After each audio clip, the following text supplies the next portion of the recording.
Thanks, Billy.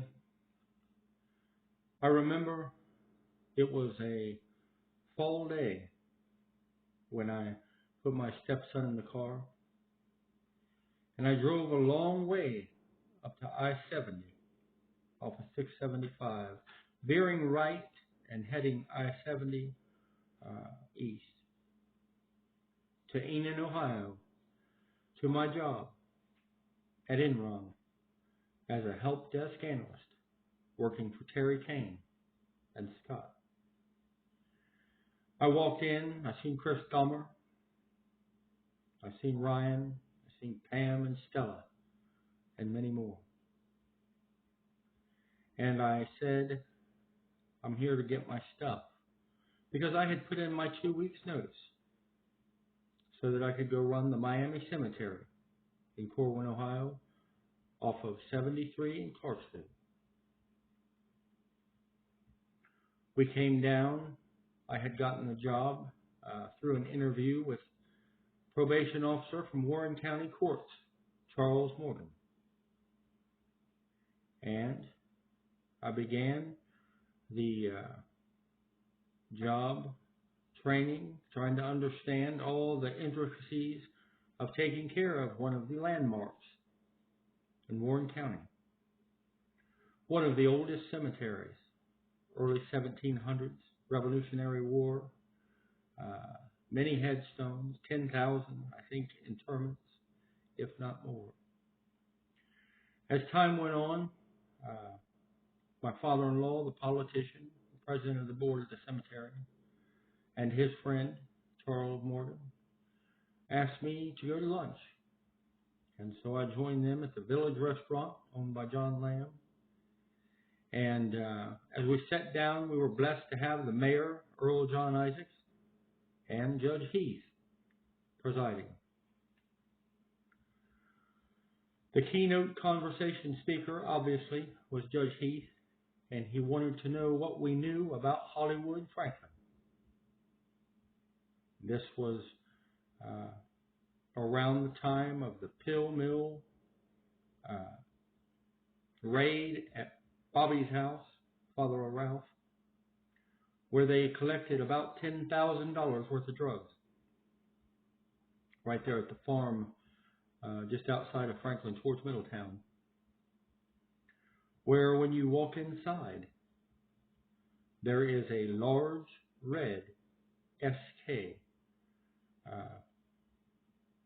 memorial or some kind of shrinement for the Red Knights of the Ku Klux Klan, card-carrying member.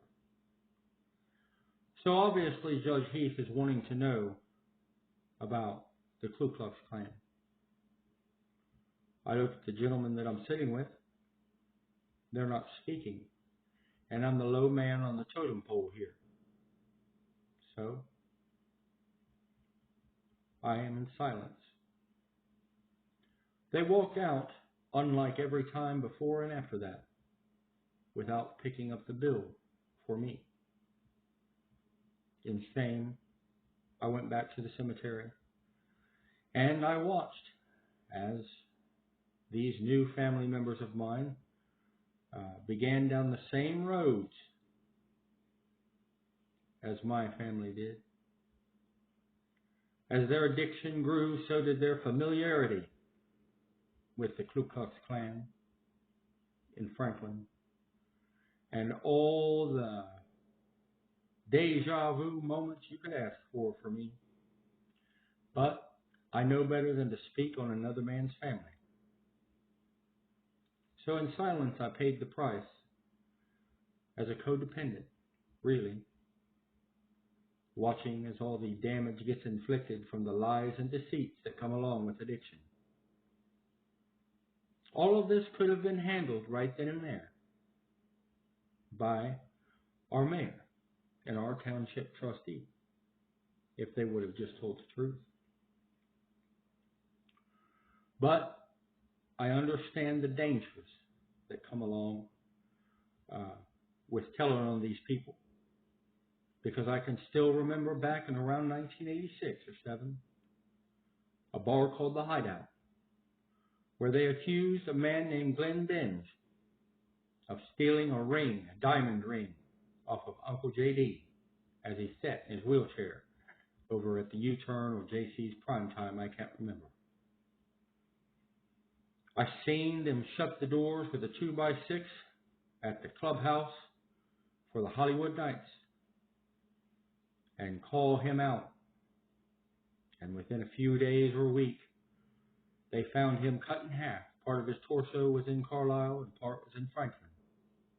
It was on Channel 7 News, if I remember correctly. So there's better things to do than to tell on these monsters.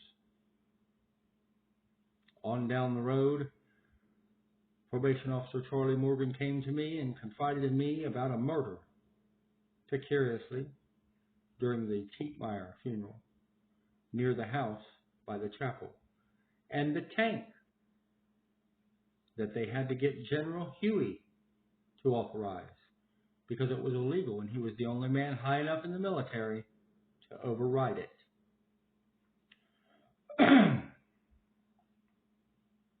It made me nervous, especially when a truck pulled up and a man who looked a lot like Jones, leader of the Aryan Brotherhood, or the worker bees of the white people's nations,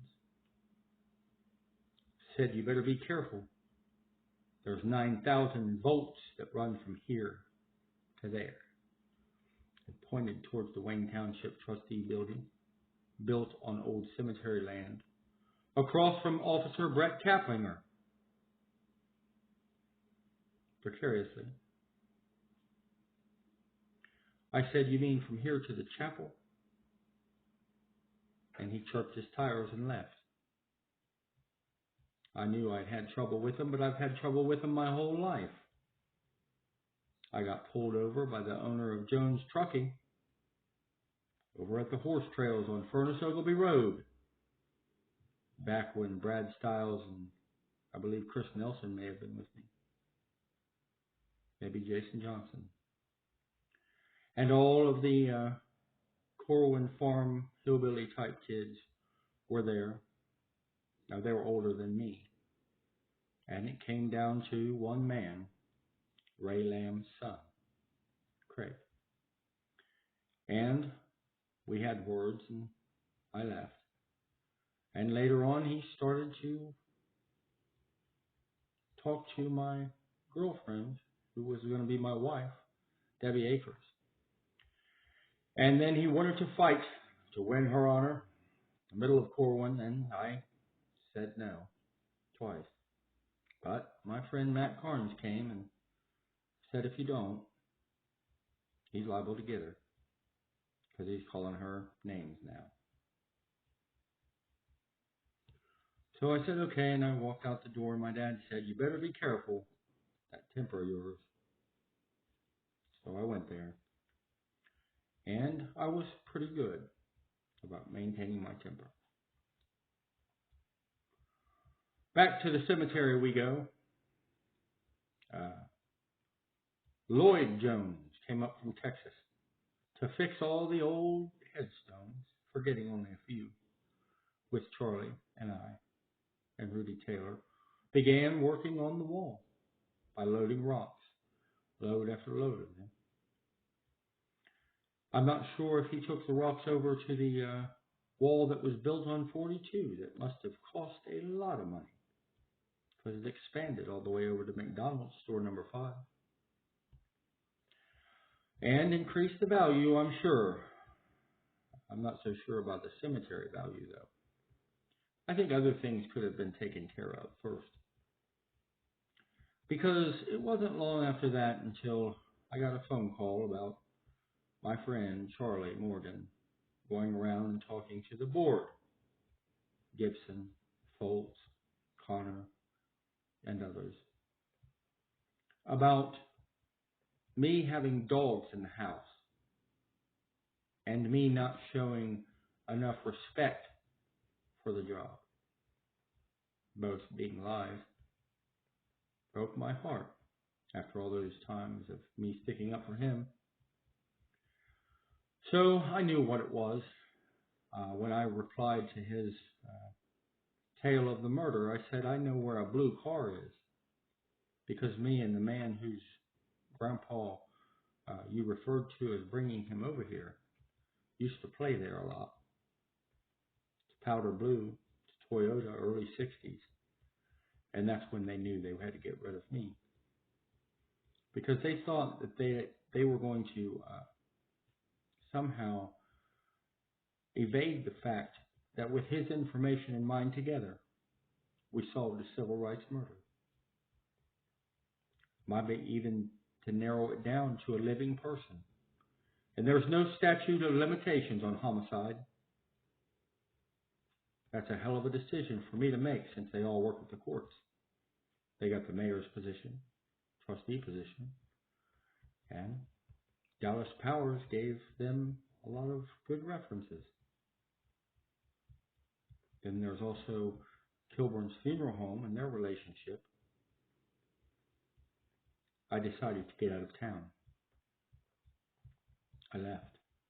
I went back to my old job at Speedway, working out in the field and ending up in West Carrollton. After a small stint at Speedway across from Bill's Donuts by 675, where I got blessed once again with Vice President of Marathon, Ciminarelli, the man who made out because of I-71, according to farmers and Charlie, who said that George Hinkle's real estate firm bought up all the land, and they knew this because of John McMahon and his relationship to Lebanon Citizens National Bank. And as Mr. Ciminarelli came in, I started to learn of a real estate adventure that was going on in the state of Ohio once again. I'm sure that Nick Nelson, the auditors, are familiar with, which was the 675 merger onto I-75 and all of the businesses that would be brought into Austin Landing. Guess who owned all the property? Vice President Ciminarelli's company. He had his own personal property there also, right by Wright-Patterson's airport. Must be fun. After I talked to him for a while and went to West Carrollton, I decided I had had enough, because I started to have feelings that I shouldn't have at work. So I put in for a transfer.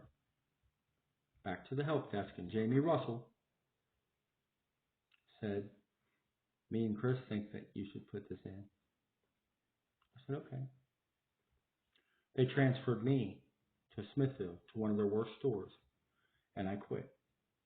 And they gave it to my friend, Lee Miracle. I'm sure he was upset. But I had other opportunities to go work for Triumph Energy, back to West Carrollton and the BP station across the street from Speedway, where there was a car wash next door, owned by, I believe it was an Indian. I can't remember his name. He had a decent relationship with the manager, Marie, at West Carrollton. But once Marie was away from him, she would give me those private time talks about her true feelings on foreigners, something that manifested itself in her hiring practices, something that also showed up in Middletown at the Sunrise Sunoco, where me and Beth Smith first met, when they put a sign up at Blue Ball that said, "We're American." Some guy down the road called Ron Whittikin and said, "Can you take that sign down because I'm an American too?" Kind of a backhanded comment. So I bounced around in Middletown for a little bit, and I ended up at Far Hills and Whip, where they released Pat, a friend of mine, and they released her for $40 discrepancy, and conveniently found it after she left. If I said anything about it, I would lose my job. But he didn't like the way her husband talked to him on the phone, so he wanted to find a reason to get rid of her, and he did. I got a phone call later from Beth Smith over in Franklin. They weren't hiring her back after her family medical leave. But once again, I'm going to lose my job, so I stayed out of it. And he played these games and rode my coattails down at Brown Street as I smashed every record there was in the Dayton market for beer category increases, something that was extremely impressive, and did it for 8 years until there was a real estate issue and they decided to sell the store his wife was at. He moved her down to my store, fudging the numbers on 3 audits, making it look like I was running a bad ship after 8 years of nothing but consistency. Moved me down to Cincinnati to the worst store in the company, ran by Chuck, almost $20,000 short in 1 year. I was furious. All the gas money at $5 a gallon to get there and back. I had to move tomorrow and rearrange my entire life. All because my wife decided to come home and stay. And conveniently made me the man in the crosshairs for every decision that had to be made, so he could exert his authority on behalf of him and Richard, or Rick, her boss in the meat department, Stroop in Far Hills, Kroger, a man known for the same type of activities, misogynism. How do you put an end to this? I don't know. I did the best job I could. He came in, fired me. I went to unemployment. They said he wasn't allowed to fire you. I won my unemployment claim, and yet ended up having to work at Kroger, the only place that would hire me. So I went there and started to get harassed. Obviously, I knew there was going to be some issues. I just didn't know how severe they would be. As a motorcycle pulled up with a man named Sizemore. He said, "What would you think if I threw a chain around you and drug you around Hollywood Franklin?" A known night. A good guy. I met him later in jail. It was strange, though, because I ran into some people that worked at Lebanon Correctional Institute while I was at the store there, and got a car from Mary Frederick's son, a blue one, Cutlass, Sierra, to get back and forth, because at that time I had no vehicle. I had lost it all, including my PSP, due to, you'd have to ask the person that used the ATM, because I never had my card. There was roughly $10,000, leaving half of it behind, of course, in the bank, because you could only take out 50% of the time. So after my unemployment ran out, I ended up going to jail. Went to jail for a year, stayed tied up in the system for 2 years, got out and decided to get a lawyer and try to get my life back, at least recover the monetary value of it that was lost. But no matter how many lawyers I sent emails to, I never got a single response. So it's a wrongful defamation case. It's definitely a slander case. And I've read the laws, and I should get back what I was paid, minus any money that I made through employment, because I shouldn't have been terminated, not even in Ohio. Over a 5-year period, that would be $200,000. Defamation usually comes out to 7 times your wages lost. That's $2.8 million. Throw in the fact that there's FCC violations and they're hiding behind some Patriot Act, on top of the fact that I've been threatened by government officials to come to my house and beat me up, at least represented by their bloodlines, their immediate families, all threatening me, going around acting like I'm crazy and on the drugs that they sell when I'm not. It's quite a fiasco here in Waynesville, Ohio, a place where we had a great man, Charlie Sanders, who ran this town once and did a wonderful job, who should be memorialized,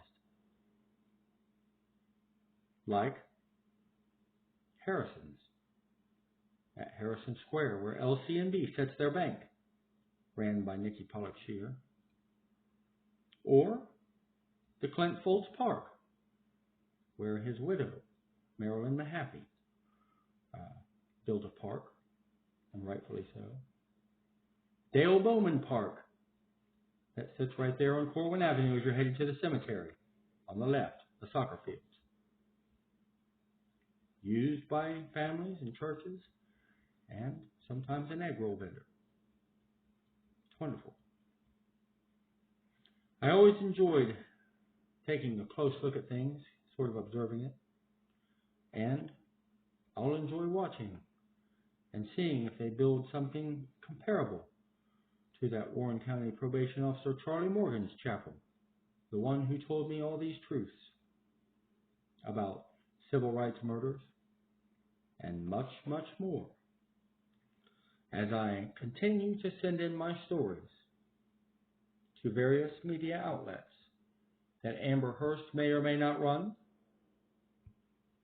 including Stone Phillips and his spots on Dateline, Hardball with Chris Matthews, Bill O'Reilly too. But my favorite of all is always going to be Good Morning with Kelly Ripa, because I have a fondness for sophisticated blondes in their 50s and 60s.